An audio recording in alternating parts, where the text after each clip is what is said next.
Reciprocal pronounce पे आपको doubt थे, देख लीजिए।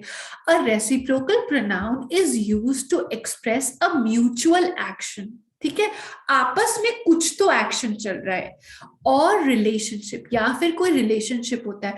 पर मैम रिलेटिव प्रोनाउन में भी तो रिलेशनशिप होता है, बट वो इस टाइप का नहीं होता है, यानी कि वहां तो वो उसके बारे में बता रहा है, उसके रिलेशन में बता रहा है कि भाई देखो ये जो पहले बात हुई है ना, इसके बारे में मैं बताने आया हूं, मेरा नाम है दैट, मेरा नाम है विच, मेरा नाम है हु, ठीक है, वो एक अलग बात हो गई। अभी हमें कंफ्यूज नहीं होना है। रेसिप्रोकल प्रोनाउन सिर्फ दो ही होते हैं, ठीक है, सिंपल सी बात है।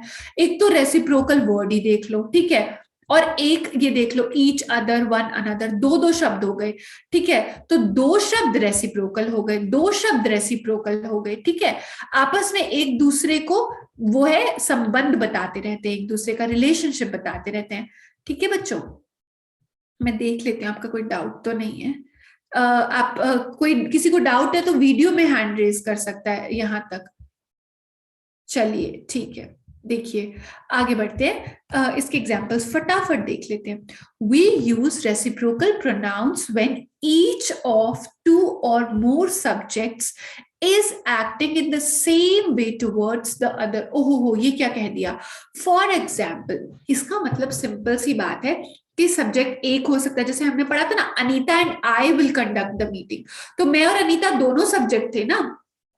बट मान लीजिए एक सब्जेक्ट हो, दो सब्जेक्ट, आई मीन सॉरी, दो, रेसिप्रोकल में हमेशा दो तो रहेंगी, दो सब्जेक्ट हो या दो से ज्यादा हो, ठीक है, और आपस में वो एक्ट कर रही हो, सेम सेम सा काम कर रही हो, ठीक है, is acting in the same way towards each other, ठीक है, जैसे कि A is talking to B and B is talking to ए।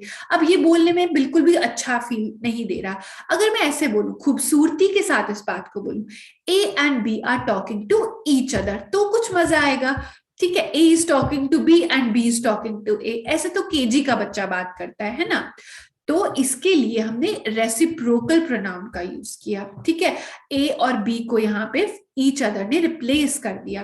तो जब दो या दो से ज्यादा व्यक्तियों की बात हो, ठीक है, तब रेसिप्रोकल प्रोनाउंस इन्वॉल्व होते हैं, यानी कि इस्तेमाल किए जाते हैं। They must be doing the same thing, और जरूरी बात यह है कि वो सेम सेम सा काम कर रहे हो। मतलब देख लेते हैं एग्जाम्पल्स के साथ। John and Mary love each other, यानी कि John loves Mary and Mary loves John. पर ये बात कहने में अच्छी नहीं लग रही, John and Mary love each other, ठीक है। Peter and David hate each other, ठीक है, Peter hates David, David hates Peter. Same same सा काम कर रहे हैं ना, वो भी हेट कर रहा है, वो भी हेट कर रहा है, वो भी लव कर रहा है, वो भी लव कर रहा है।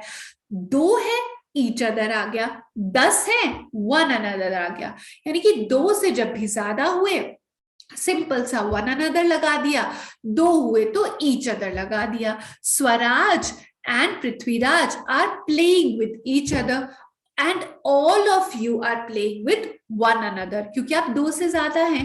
The 10 prisoners were all blaming one another, क्योंकि 10 थे। अब देखिए both teams played hard against each other। अब मैम टीम में तो 11-11 लोग भी हो सकते हैं, दो टीम है मतलब 22 लोग नहीं। टीम क्या होता है, कलेक्टिव नाउन। कलेक्टिव नाउन को हम एज ए सिंगुलर एंटिटी देखते हैं, ठीक है। इसके लिए यहाँ पे ईच अदर यूज किया जा रहा है, ठीक है। We gave each other gifts, ठीक है, हमने एक दूसरे को गिफ्ट्स दिए, ठीक है।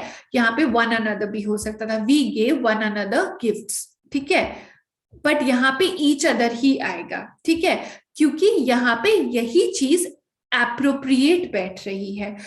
यहाँ पे अगर कुछ और होता तो सेंटेंस मॉडिफाइड होता, कुछ चेंज होता, तब वन अनदर आता। Why don't you believe each other, ठीक है, मान लीजिए दो लोगों से बात हो रही है, ठीक है, ये सेंटेंसेस है, इसमें वन अनदर भी लग सकता है, ईच अदर भी लग सकता है। जब दो होंगे तब ईच अदर, दो से ज्यादा होंगे वन अनदर, जैसे कि गैंगस्टर्स बहुत सारे हैं तो one another. The boats are bumping against each other in the storm, तो मान लीजिए बोट्स चल रही है तो दो बोट्स ही आपस में भिड़ेगी ना एक टाइम पे, इसलिए ईच अदर यूज कर लिया, ठीक है। बाकी बहुत टेक्निकल नहीं है, वन अनदर भी हो सकता है और ईच अदर भी हो सकता है। Yes Anshuman, tell us. क्या डाउट है आपको? अनम्यूट कीजिए अपने आप को। Yes, ma'am. Ma'am, today I was doing. एक सेकेंड फिर से बोलिए, म्यूट हो गया आप।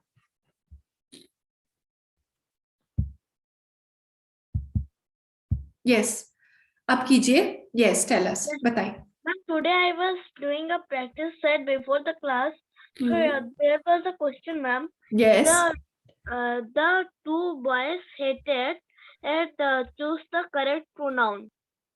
ईच अदर, दो है ना? Ma'am, so I have done one another, ma'am, because I think that. तुम आपको लगा कि दो है तो एक एक इससे हिट कर रहा है, एक इससे, बट आप इतना मत सोचिए क्योंकि आप छोटे बच्चे हैं, ठीक है? आप बस इतना सा सोचिए कि दो हो तो ईच अदर और दो से ज्यादा हो तो वन अनदर। क्यों? क्योंकि एग्जाम पास में है, हम अभी ट्रिक्स को याद करेंगे तो वो बेटर रहेगा हमारे लिए, ठीक है? आगे समझ? ओके,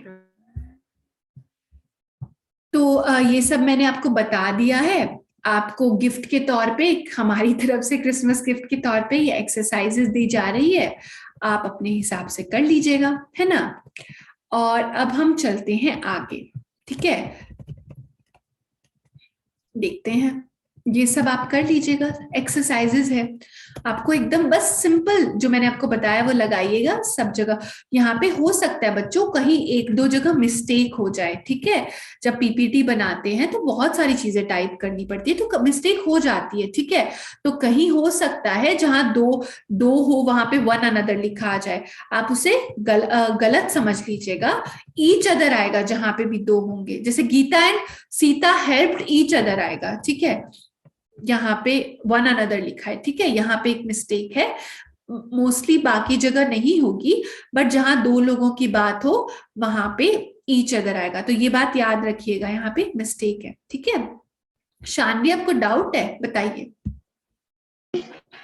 आपने एक पीपीटी दिखाई थी तो उसमें क्वेश्चन में था the gangster were fighting with one another, one another, so उसमें ईच अदर भी तो हो सकता है। गैंगस्टर्स हैं, दो से तो ज्यादा ही होंगे ना। Two gangsters were fighting with each other. Gangsters were fighting with one another. ठीक है? हम कॉमन सेंस लगाएंगे बच्चों, ठीक है? आपको बोलना है कुछ? बोलिए। मैम, मुझे अनदर लेसन में डाउट था। बोलिए। मैम, जब कलेक्टिव पढ़ा रही थी ना, तो मैंने जो क्लास में वो मतलब आधी करी थी, तो एक मतलब एक कलेक्टिव नाउन था, a flight of birds, a flock of birds, तो जो था तो ये फ्लॉक ऑफ बर्ड्स है जनरली जो जमीन पे बैठा हुआ होगा या फिर कहीं आराम से बैठा होगा उसको बोल देंगे, ठीक है? तो अगर आप बोलेंगे look there is a flock of bird on the ground, और अगर आपको फ्लाइट ऑफ बर्ड जनरली उड़ान होती है, तो look there is such a beautiful flight of birds in the sky, ठीक है? फ्लाइट ऑफ बर्ड मतलब पक्षियों की उड़ान, झुंड होता है दोनों में, बट उसमें उड़ान भी हो रही है साथ में। फ्लाइट का स्वाभाविक मतलब उड़ान होगा ना। अब अगर हम हमारा हवाई जहाज उड़ेगा नहीं तो हम उसको फ्लाइट की इज्जत क्यों बख्शेंगे, है ना? तो सिंपल सी बात है, आप उसके हिसाब से देख लीजिएगा। बट एग्जामिनर फ्लाइट और फ्लॉक दोनों नहीं पूछेगा, एटलीस्ट उन्हें नहीं पूछना चाहिए, बाकी तो उनका डिस्क्रिशन है। ए डैश तो फ्लॉक भी आ सकता है, फ्लाइट भी आ सकता है, एक ही ऑप्शन में दिया जाएगा आपको। फ्लाइट कर दीजिएगा, अच्छा रहेगा, ठीक है? क्योंकि फ्लॉक और भी चीजों का होता है, ठीक है? Okay, yes Anshuman. आर्यन सिंह तो पहुंच गए हैं अर्थ से बाहर, सोलार सिस्टम में, ठीक है? तो वो तो उस गाने को बिल्कुल कर रहे हैं, आओ तुम्हें चांद पे ले जाएं, ठीक है? क्योंकि क्रिसमस है और उन्होंने अपने पीछे पूरा अर्थ लगा लिया है जूम की सेटिंग से। Yes Anshuman Behera, tell us. Ma'am, after school, you and Dash must discuss a few things. Choose the correct one, ma'am. I'm telling the options. Option A, him. Option B, we. Option C, I. And option D, we. क्या होगा बताओ? You and आई, ठीक है? Yes, ma'am. Okay. Ma'am, you and I. Ma'am, I think it can be him or me also. But generally हम यहाँ पे common sense लगाएंगे और ये समझेंगे कि अगर कोई बोल रहा है, मान लो मैं ही तो बोल रही हूँ ना कि Anshuman what is this behaviour, after this class ends you and I have to discuss a few things, है ना। तो इसीलिए एक स्वाभाविक रूप से बात को समझ लिया जाता है कि जो इंसान बोल रहा है वही इस बात को बता रहा है कि हम दोनों आपस में डिस्कशन करेंगे, ठीक है। इसके लिए आप जिसके बारे में बात हो रही है, ठीक है, आफ्टर दिस आपने क्वेश्चन जो बोला था ना उसमें यही प्रिज्यूम करें कि फर्स्ट पर्सन अपनी बात को बोल रहा है, इसलिए यू एंड आई आएगा, ठीक है। वैसे हिम भी सही है बट आप यू एंड आई कीजिएगा, ठीक है, वो बेटर रहेगा। यू के साथ जनरली आई लगाइएगा आप अगर एग्जाम में लगाना हो तो, ठीक है, वो आपके करेक्ट ज्यादा होगा। बाकी ये चीजें सब्जेक्टिव होती है बच्चों। सब्जेक्टिव और ऑब्जेक्टिव का क्या मतलब होता है? सब्जेक्टिव मतलब ऐसी चीजें जो चेंज हो सकती है। सब्जेक्टिव, अब मैं यहाँ इंग्लिश वाली बात नहीं कर रही हूँ, मैं एक जनरल टर्म बता रही हूँ आपको। सब्जेक्टिव मतलब जो निर्भर करता है किसी के ऊपर या फिर जो पक्का पक्का नहीं है, ठीक है, कि मतलब भगवान श्री कृष्ण होते हैं, ठीक है, ये बात सब्जेक्टिव नहीं है, ये ऑब्जेक्टिव है, ठीक है। सब मतलब कि ये मान लीजिए हम बोल देंगे कि नहीं वो तो होते हैं, ठीक है, अल्लाह होते हैं, भगवान श्री कृष्ण होते हैं, जो जीसस मानते हैं वो होते हैं, ये हम मान के चलते हैं। बट ठीक है, भूत होते हैं या नहीं, ये सब्जेक्टिव हो सकता है। कोई मान सकता है होते हैं, मैं मान सकती हूँ, शानवी नहीं मान सकती। तो सब्जेक्टिव मतलब कि कुछ चीजें एग्जाम में आपके रीजनिंग में भी ऐसी होगी, मैथ्स में भी ऐसी होगी, इंग्लिश में भी होगी, जिसमें दोनों थोड़े थोड़े सही हो सकते हैं, ठीक है। इसके लिए उसमें आप कॉमन सेंस के साथ स्टिक कीजिएगा, जो एकदम कॉमन हो। ज्यादा दिमाग मत लगाइएगा कि अच्छा बाकी तो ये टिक कर रहे होंगे, मैं तो कुछ अलग ही टिक करके आऊंगा तो मेरा सही होगा क्योंकि सैनिक स्कूल वालों ने पूछा। ऐसा नहीं होता। कुछ क्वेश्चंस वो जानबूझ के आसान डालेंगे आपके लिए ताकि वो बच्चे इजीली कर लें, ठीक है, उसमें ज्यादा दिमाग